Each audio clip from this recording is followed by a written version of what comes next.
Hola clase, so these are the instructions for las actividades que son para el domingo 27, de julio. We do need to work on the tareas for chapter 5 and the Learn Smarts for chapter 6. Then the last thing that I want you to work on are the oral comments for project 1. And vamos a repasar estos aquí. So here we have our Connect page. This is what you need to be working on. Here are the tareas for chapter 5.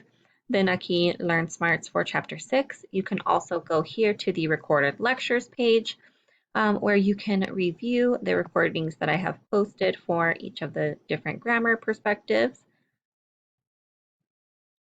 And then up above here, you have access to the textbook if you want to review further any of the topics covered.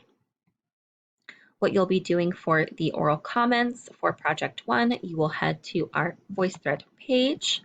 Okay, you should watch at least 2 presentations.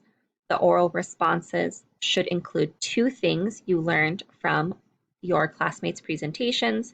Since this one is about pictures, you can even discuss maybe a different interpretation that you had. Just make sure that you are being respectful in your responses. It is okay to have a different perspective or a different interpretation, just be respectful, okay? You can record yourself using audio or webcam. This can be in Spanish and or English because the presentations can also be in Spanish and or English. So vamos a ver aquí, this is our VoiceThread page. So here you will look at the different projects. So here we're just going to choose this one randomly. After you view the project, so you'll go through the whole thing, you'll see here this little plus sign. You can either make an audio comment or a webcam comment, but it does have to be an oral comment. Okay, remember, since the presentation was in Spanish and or English, you can respond in Spanish or English. See? All right, if you have any questions, please reach out to me.